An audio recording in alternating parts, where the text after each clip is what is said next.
Okay, we'll kick off now. It's just planning for an hour. Thank you very much for joining us. We have our training room. This is my first time back in Singapore this year. I'll be back regularly, and we thought we'd use it more often and do some lunch and learns. So we thought we'd do a presentation on the global macro and commodities with the positioning, price action and performance. We've timed it fairly well, I don't know if we can say that, with what's going on in the Middle East. Originally it's going to be myself and Vincent, but we have the pleasure of having Jorge here as well, who's our oil expert within the company. Although he's not here for really the right reasons. He was living till about a week ago, he was living happily in Dubai, and now he's here, so he has a lot to talk about as well. Kick off straight away. I'll go first, then Vincent, then Jorge. Of course, the oil price. Here's the Brent price. I've updated these charts this morning. I did them yesterday afternoon. But of course, what's happened overnight, again, there's escalations each day. The market jumps. What I find very interesting, my background was not in commodity markets, originally in interest rates and global macro.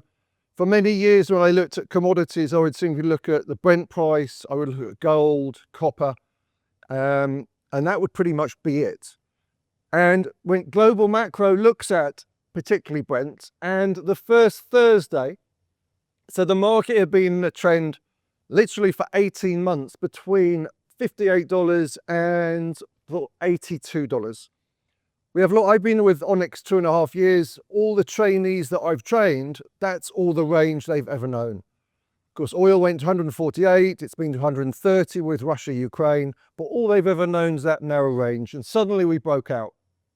Even on the first Thursday, though, oil was at $92. In 4 days, it had gone up $10. And the market didn't seem very concerned. But in that time, what the market wasn't seeing, the global macro, the rates and equities, what they weren't seeing, Brent was up $10, but gasoline was already up $60, and fuel oil for the ships was at all-time highs. What we've had overnight, of course, is there's escalation. It isn't just the Straits of Hormuz. Iran has now targeted the whole of the energy system. Overnight, they hit the Ras Laffan Qatar LNG production. That's 20% of global production. I was reading just before, just in the last half hour, in Asia, it's Pakistan, India, Singapore, Taiwan, Thailand, and South Korea that will be most impacted.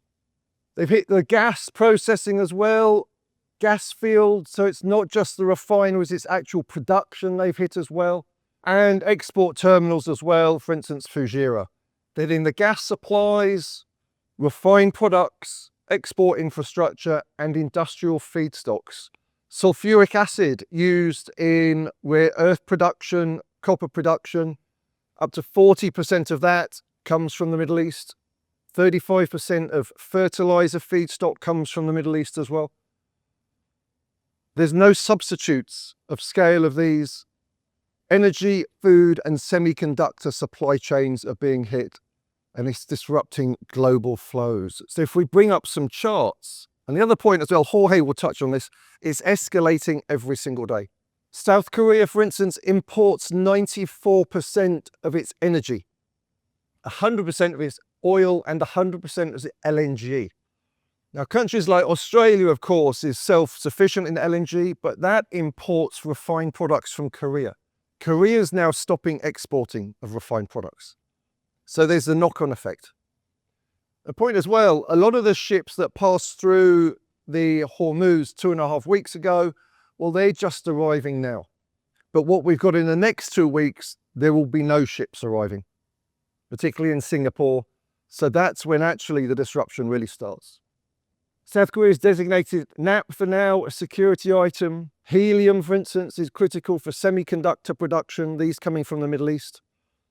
Again, it's notable the Kospi has had such a big rally over the last 6 months, but now that's under threat. We're seeing several countries now, government employees are working from home, schools have been shut, universities are closing. Diesel price caps in Thailand, reduced fuel tariffs, increased subsidies. That's on because prices have gone up They have the products. What we'll start to see in the next few weeks is there will be a shortage of products. So how has this affected the markets? Even, for instance, Northwest Europe, jet fuel, aviation fuel in Europe has doubled in price.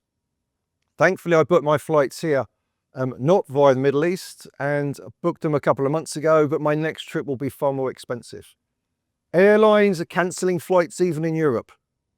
And this war has only been going on 2.5 weeks. And again, the supply is only going to start getting hit in the next week, really. So what's happened? Bond yields. This is the US 2-year government bond. You can see yields after COVID. We had inflation, of course. We got to a narrower and narrower range. The market was expecting yields to fall. Donald Trump was wanting aggressive rate cuts.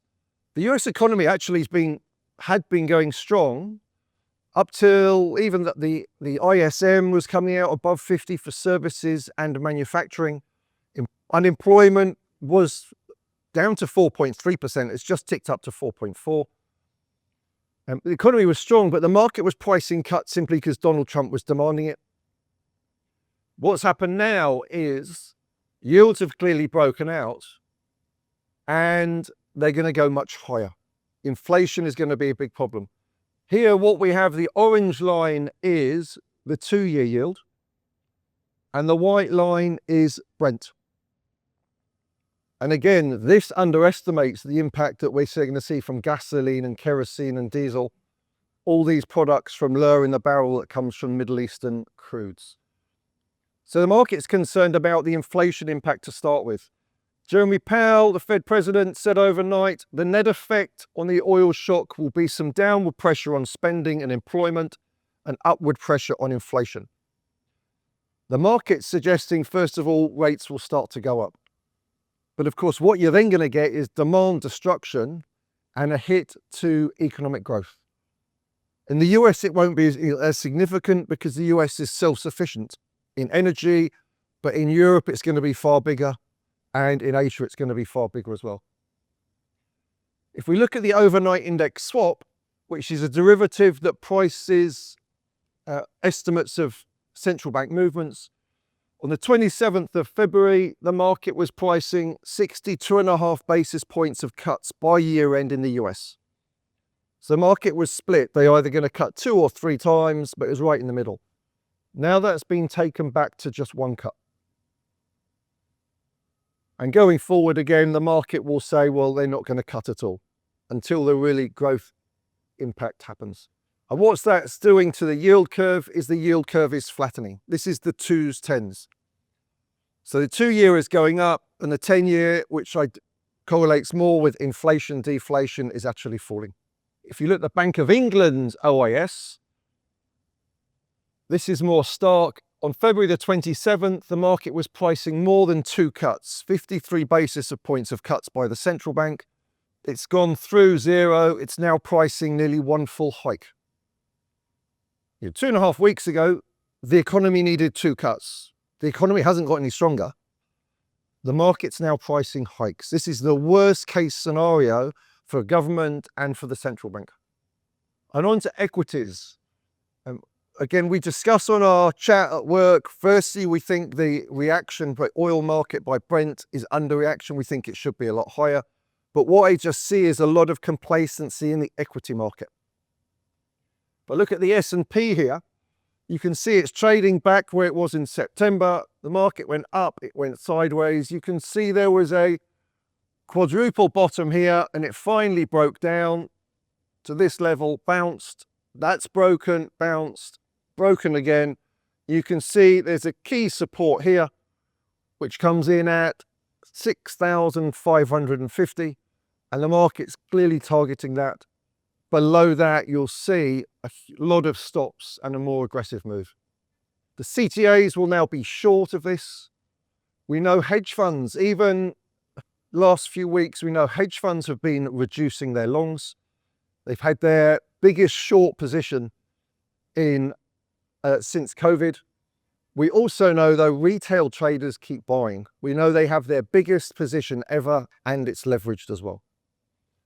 So that's the risk as this continues. Again, from what I can see, it's the worst case scenario for the equity market, rising inflation, you're going to get demand destruction, weaker growth, which will then force central banks. Initially, they'll react to inflation, but then they'll be forced to cut aggressively due to growth.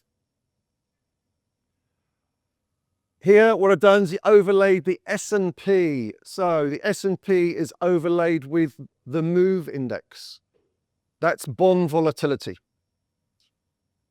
Again, bonds jumped 14 basis points overnight. All the charts that I had yesterday, I had to update this morning with the Ras Laffan, the escalations you're seeing in the Middle East overnight.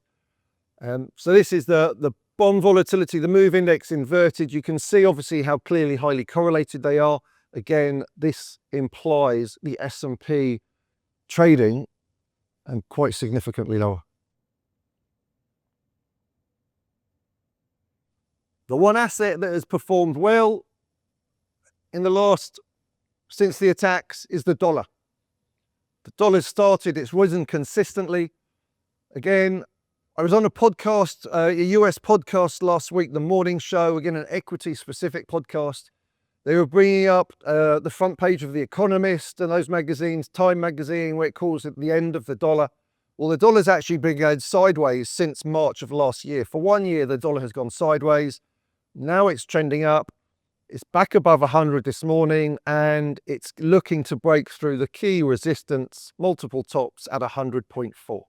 If I look at that from a euro-dollar perspective, you can see euro-dollar, it's stalled at the previous low. Again, market loves previous swing lows and swing highs. The trend is clearly down. The CTAs are short. The moving average is down. The MACD is down. It's temporarily stalled because of this previous low. That will get taken out. Euro-dollar will fall. Partly as well, if you think about it, the US is self-sufficient in energy. Europe is a big importer. They were an importer from Russia. Then they become an importer from the Middle East. It's not a particularly good situation to be in. So what happens when we get crisis like this? Where does money flow? It always flows to safe havens like gold, except this time. Gold is now going down. Again, the trend line support has broken. If you don't believe in technical analysis, well, the trend is simply going down. The CTAs are now short. It broke support overnight. MACDs are down, momentum's down. But what this tells me is if money is not rushing into safe havens like gold, it tells me that the hedge funds are stepping back, they're de-risking, they're deleveraging, and that's why we're seeing money taken out of equities, money's out of bonds, money's being taken out of precious metals as well. And Moody's Analytics overnight have come out. They have a model that predicts recessions. It takes all the economic data. It's now a 48.5% chance it sees a recession within 12 months. Every time their indicators reached this level before, there has been a recession. Again, Powell said overnight, the effect of oil will be some downward pressure on spending and employment and upward pressure on inflation. What the market's doing right now, it's reacting to the inflationary pressure. What will happen will be demand destruction, a hit to economic growth. And at that point, I'll let Vincent talk more about the products, and then Jorge will talk about how the situation is continuing to escalate. So as an introduction, I'm Vincent. I'm a research associate at Flux. So I focus on analyzing and researching the oil markets from a paper market, from a swaps market angle. So looking at the futures markets, looking at price action, positioning, and leveraging Onyx Commodities trading data as the world's largest liquidity provider and market maker. So using this proprietary data to drive insights into the oil markets.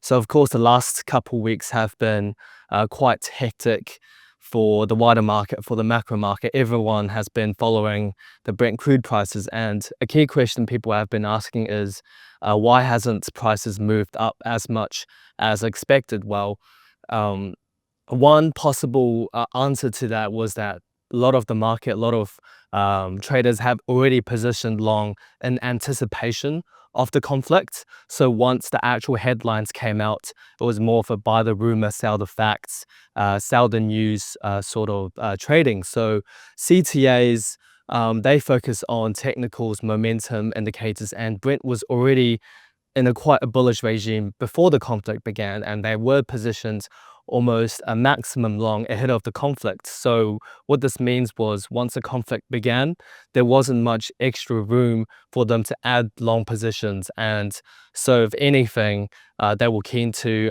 take profit or sell on any bearish news. And this is what happened in at the start of last week when Brent saw a $30 sell-off. And here we can see from our positioning index, these CTAs in the oil benchmarks, they reduced their long positioning, but overall positioning is still very much quite bullish, but they have more room to add more long positions in case more bullish events happen, such as last night with the escalations on Iran and the other GCC's energy infrastructure targeting. The next part I want to mention is focusing on the money manager positioning. So these are all positioning from speculators, including funds and CDAs. So there's a really interesting observation here, especially the last 3 data points. 24 February, the reds, the white circles, the white dots show how long the speculators are in the Brent futures market. And actually, the most recent data shows that they are less bullish than they were from before the war, which we think is a bit of profit-taking flow immediately in the week ending 3rd of March. They saw the headlines, okay, it was time to take profit because, like I said, they were already positioned long earlier. And the last week, we saw long positions did not increase as much. It was more shorts at the bottom. They were exiting their positions. So in effect, the bullish sentiment we've been seeing were actually short covering flows. So of course, in theory, crude has a lot of room to rally, but the players that can position long are already in the market. So in theory, there's not as much capacity to for longs to add more positions here.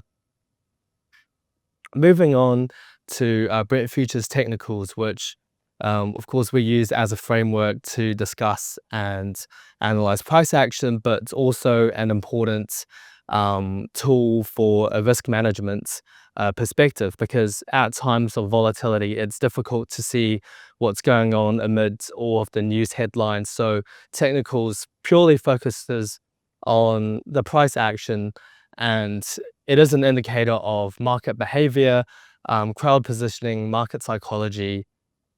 And as we see, Brent has seen a significant rally since the previous couple of months, and it's been quite volatile. You see these are the daily candlesticks, and the bars are much longer than what we were seeing before.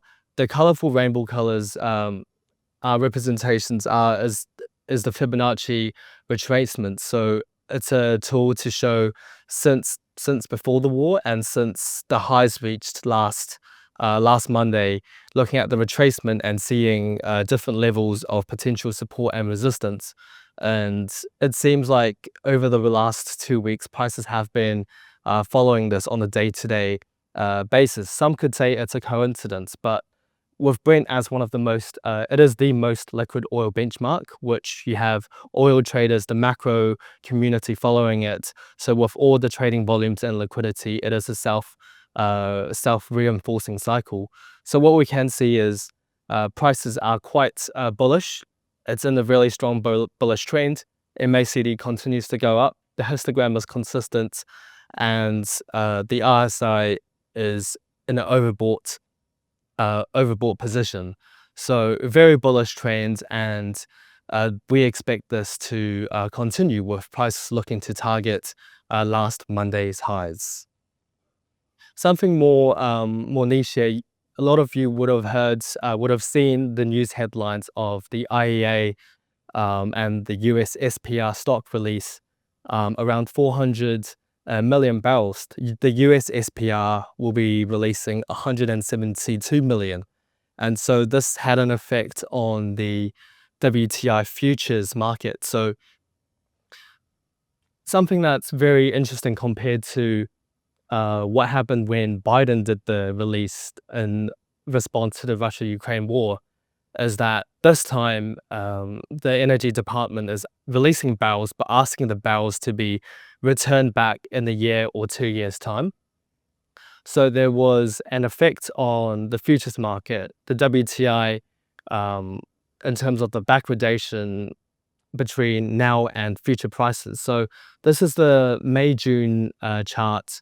As we can see, prices have been relatively more pressured, whereas the deferred, so looking at 2026, end of this year to the start of next year, the time spreads have actually rallied in comparison, which is the market's expectation. Also, you have the producers taking in the SPR barrels. They would have done some hedging on the futures market, implying that there's going to be more oil supply now, and there's an expectation as they return the barrels in the future, the market next year will be slightly more tighter, which is what these charts show, the differences in the time spreads and backwardation in WTI, the US crude benchmark.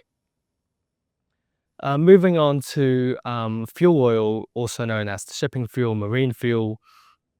That has also saw a really adverse impact since the war began. People were positioning quite long ahead of this, but the chart just highlights how volatile the market has been, because usually in the past couple of years, the east-west trades between around -20 to +20, +30, with Asia, the east part higher than the west, which is the European benchmark, because Asia is a net importer of fuel. And there was a lot of disruption, a lot of volatility, the prompt reaching highs of $100, but then falling down to $30 and within a span of a couple of days. So there's a lot of volatility in the market, potentially some confusion. And what it shows is initially players are pricing in some escalations and then looking at potential de-escalation, reacting to these headlines, but ultimately just reflects the tightness of the situation in Asia.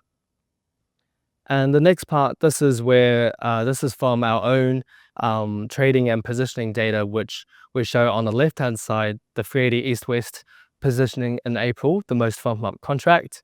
And on the right-hand side, the 380 crack, which is the crack spread for the Asian high sulfur fuel oil. So on the left, we saw a lot of buying initially at the onset of the war, and as people realized that there was going to be more supply disruptions in Asia, where Asia can't get the crude from the Strait of Hormuz, there was going to be some tightening, then people were buying this more in the last week. And on the right-hand side, the crack also shows some contrasting positioning. So there was some buying at the start, but then the buy and flow subsided. There was some more selling, potentially, the refiners that were able to secure the crude, or they may have the feedstock, then they were able to sell the cracks. They were able to lock in their hedges at a high level, or potentially they were seeing, maybe it was maybe potentially Indian refiners, because there was some easing of sanctions on Russian oil, and Russian oil typically, with the crude slate, you can get more of that high sulfur fuel oil. So there's a lot of dynamics in play, a lot of between the different prices, between the different products. Some people are bullish, other people may be hedging to lock in their prices, or maybe they are pricing in some bit of a de-escalation or so on. But all this means is there's a lot of competing angles, competing narratives, and this is all shown in the swaps market. And the price of the East-West may be derived from other trades, such as the crack or the 380 spreads. Moving on to gas oil, aka diesel. This is something that you guys would be more familiar with, and this seeing the price action brings us back to some deja vu of 2022. This is the left-hand chart was the price action since 2022 when the Russia-Ukraine war started and escalated. So it was a very, very volatile regime for the gas oil crack. There was a lot of supply disruptions, and it was really volatile. And it took around 2 to 3 years for markets to really come back to its normal previous pre-war trading regime. And so over the last 2 years, the market saw a period of little volatility and good liquidity until geopolitical risks came back, until the conflict was reignited 2 weeks ago. And on the right-hand chart, we saw the prices, the volatility, the ATR as almost matching the levels seen from back in 2022. And this is a very difficult trading environment because you have wider bid-offer spreads. For speculators, it's very difficult because higher prices, higher trading ranges means that you're more likely to get margin called, or you would need more stringent margin requirements. You're more vulnerable to stopping out of your position. And for hedges, it's very difficult locking out a price, because if a price can move in $5 at a given day, if you're selling at 30 versus $35, that is a huge amount of money when you add up. So this is the opposite of a virtuous cycle: low liquidity, higher volatility, a lot of players are sidelined. And this is what happened recently. It's a throwback to 2022, and we fear it might take just as a long time for markets to return to what is a normal trading regime. Moving on to jet fuel, this is the Asian jet fuel benchmark against gas oil. Earlier on, James touched on how high jet fuel prices in Europe has gotten, and it was a similar thing in Asia too. The regrade benchmark saw extreme volatility, and it is not a typo, it is not a mistake, because this is how the market normally trades, around the -1 to $0 range. But since the war began, it has become so volatile that it even traded up to $100 because of, as I said earlier, stop outs, short covering flows. If refineries have already hedged earlier, but then they realize they can't get the product, then they will have to buy back their hedges. And so all of this creates a lot of chaos in the market as traders frantically scramble to find out where the new acceptable prices can be.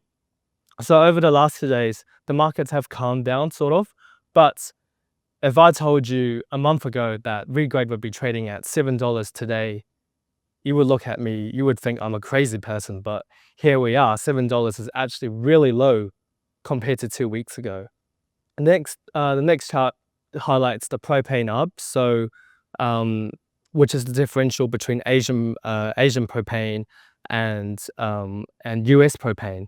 And US propane is at an extreme discount against Asia propane, because US is a net exporter of LPG, of propane and butane, and Asia is a net importer. Of course, they import a lot from the Middle East, and as you would have seen in the news, a lot of petrochemical plants, because they can't get feedstock, they're going into force majeure or cutting run rates, like the two refineries in Singapore's Jurong Island.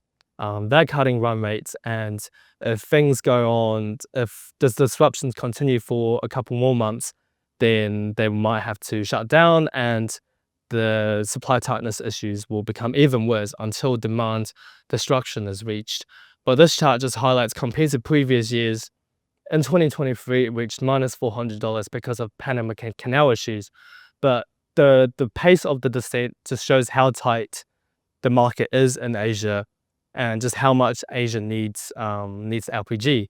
So what it shows, it signals to traders that there's that for the people that can, notwithstanding freight rates, it's very economical to send this product to Asia because it needs it, and the price is the ultimate signal to the traders that move products between the different regions worldwide what needs to be done.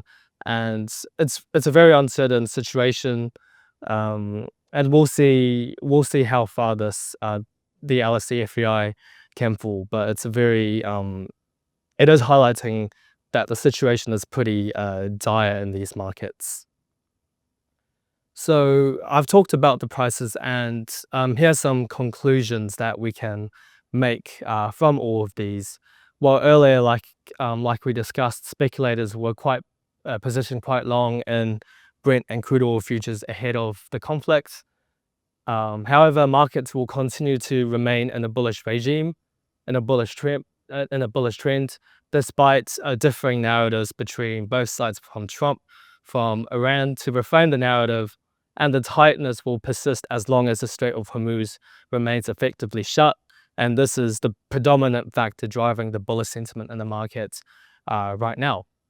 Although crude price, the headline price in Brent is not as high, the niche refined products markets are seeing a great repricing, adjusting to the new normal, which is fundamentally a reflection of the logistical difficulties of getting supply across space, across geographies, and across time. Now prices have entered a very high volatility regime, and even if the conflict ends tomorrow, even if things de-escalate, the market will still be very, very volatile, because there's this kind of inertia going on, and prices will be resetting and normalizing at higher levels, reminiscent of 2022.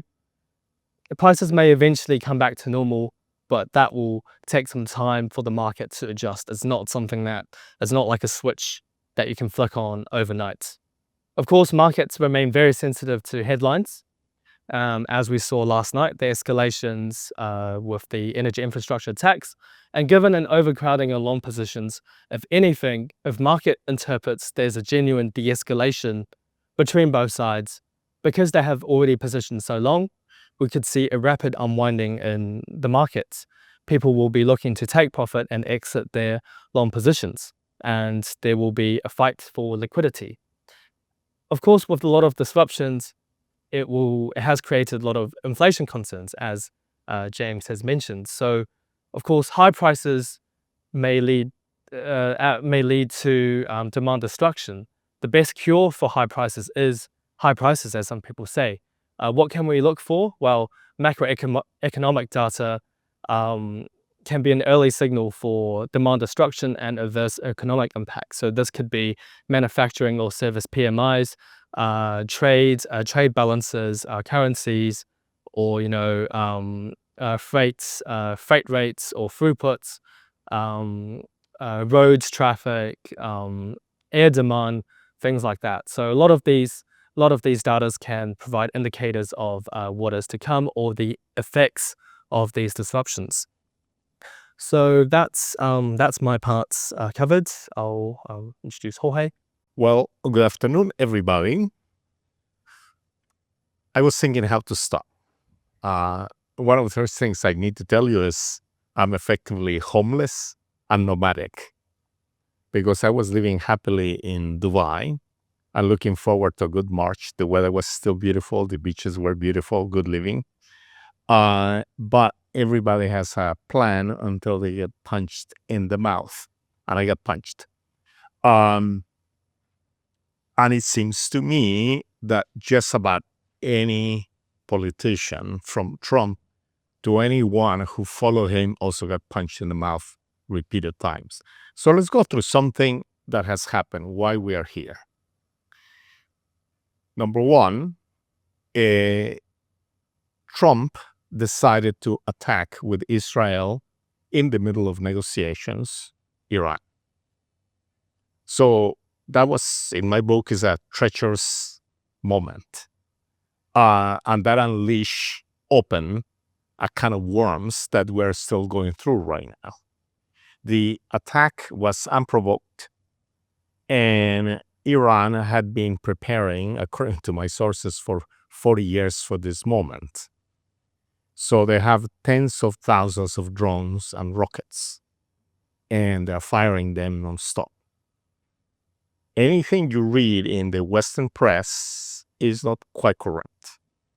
If you listen to Trump, it's a lie.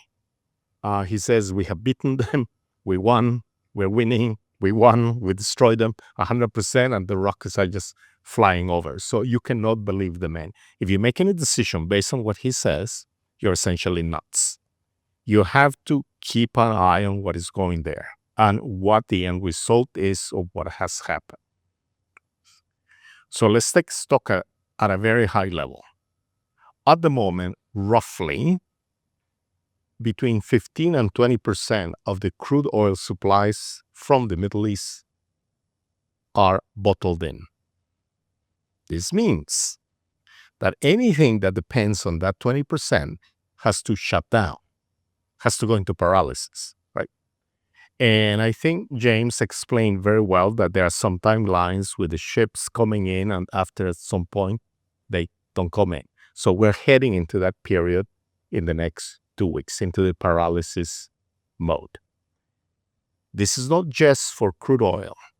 It's for LPG, for LNG, for condensates, for naphtha. They also produce a lot of naphtha out of the ground. All of this economic activity will shut down. There is no replacement. The next thing that you need to look at is on a geographical basis. The U.S. is energy self-sufficient. They may want a different kind of crude or something like that, but they're self-sufficient. Asia is desperately short. So the majority of that 15-20% that comes out of the Persian Gulf or Arab Gulf, whatever denomination you want to say, 80 to 90% comes to Asia.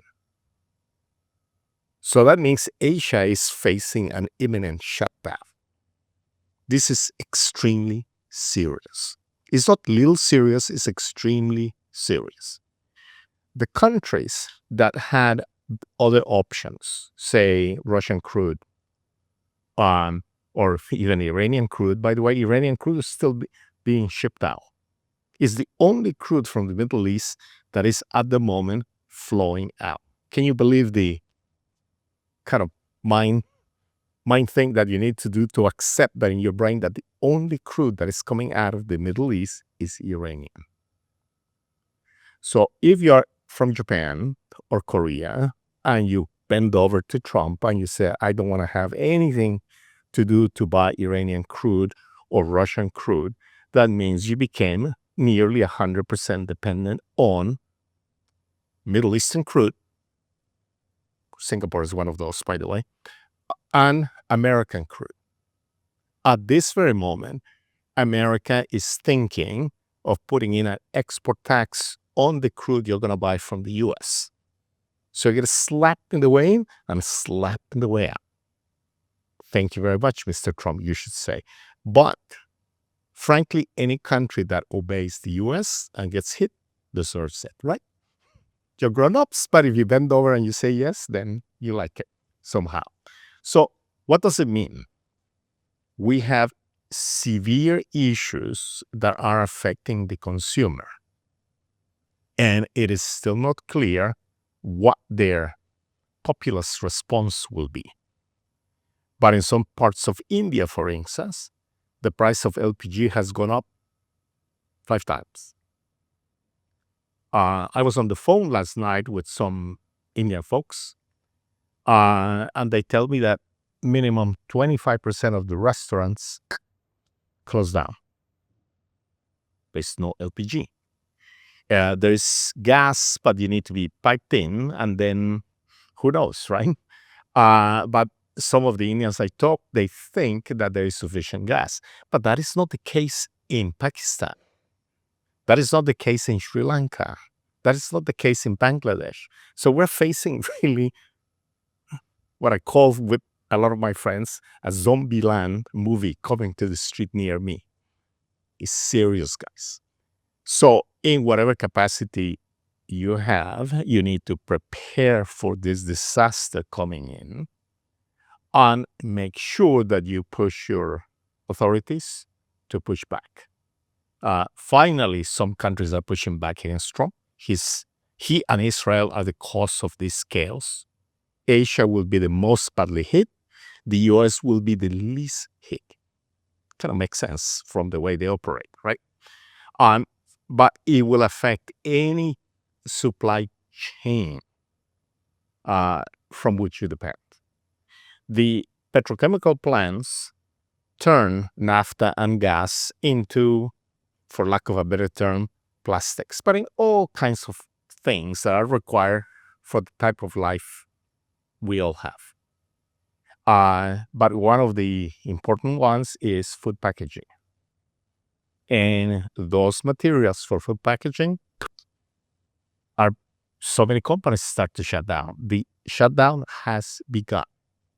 And this is the reason, as James highlighted in his presentation, that Korea is designating naphtha like a precious product or something, right? Yes, that it cannot be exported. The other thing that will happen, and in this case, Singapore is in a good position, is all the countries are going selfish. And one of the Indians I was talking to last night kind of half laughed and said, yeah, it's the globalization of selfishness. So anybody that has supplies will not export them. China was the first one. They declared that they will honor existing contracts, but any additional spot exports of products, they have to supply their own country. And this is being done now by Korea. A couple of days ago, they announced it. Singapore will end up in the same thing, right? Is you take care of your own. Talking to the Indians, they're doing that already, right? So what happens to the countries that have no refining? We're talking yesterday about New Zealand.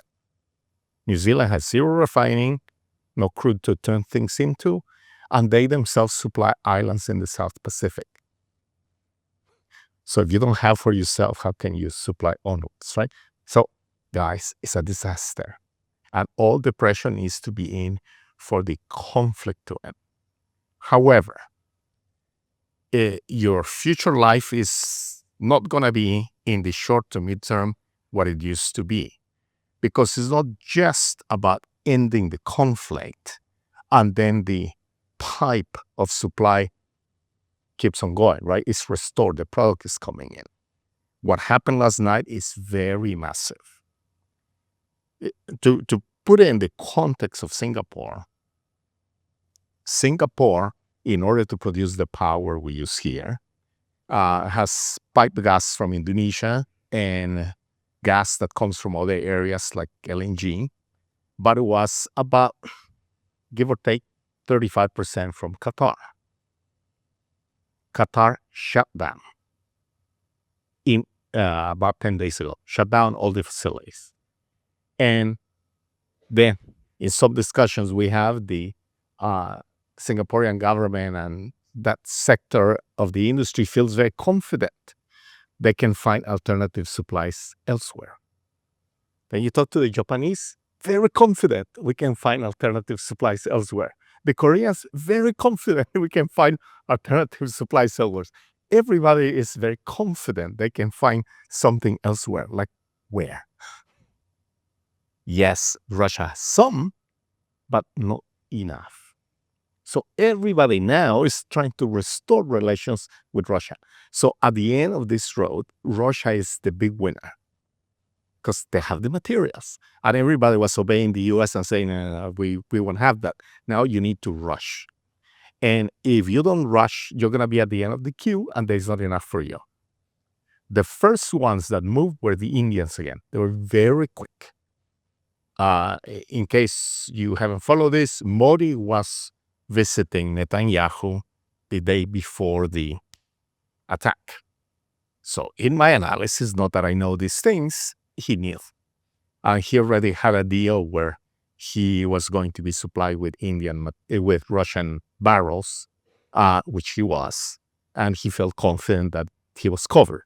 Of course, it's not enough. He found out it's not enough. And now they have a huge problem with the LPG side. What are the other impacts? Fertilizers, urea, ammonia, methanol, all these kinds of things that come out of the Middle East are not coming out.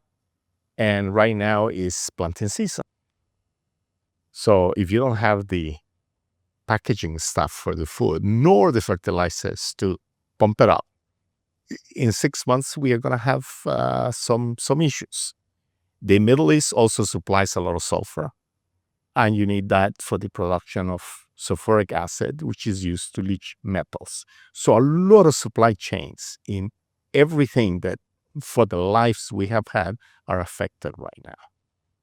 But the most serious event was last night when Israel bombed the chain of gas plants, they're called trains, that supply Iran and produces power for its people.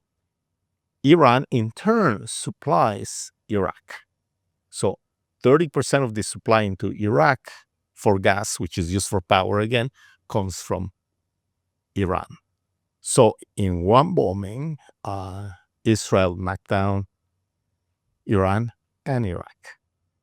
And then Iran was very serious, has been very open. If you do this to me, I do the same thing to you. So they bombed so many facilities last night.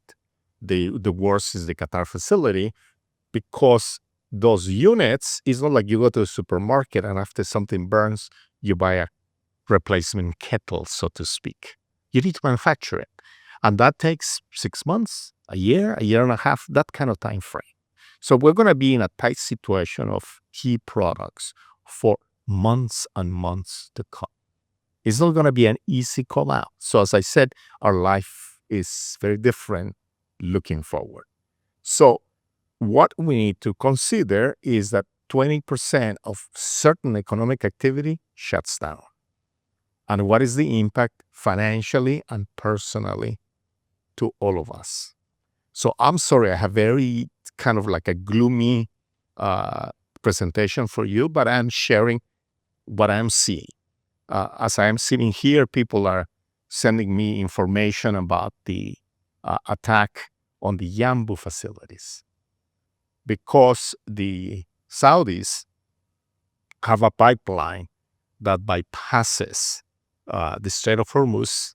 So you go through the Red Sea, and then you go through another narrow point, Bab al-Mandab, which in English means the Strait of Lamentations, which I think is kind of the right word, right? And that facility to export is called Yanbu. And it was exporting less than 2 million barrels a day, then went to 3. The plan was to bring it to 5. Well, as we speak, it was being bombed. So I don't know what the damage is. We have yet to determine that. But something happened. The other thing is many refiners in the Middle East have been damaged. And then again, the damage takes months to repair. We haven't seen the impact of those things. As I said, for Singapore that has a refinery here, in a way can be better than many other countries. But there is an impact widely across Asia. Asia is in a bind right now. So I invite you to think, to talk to your suppliers, to your counterparts, to your governments.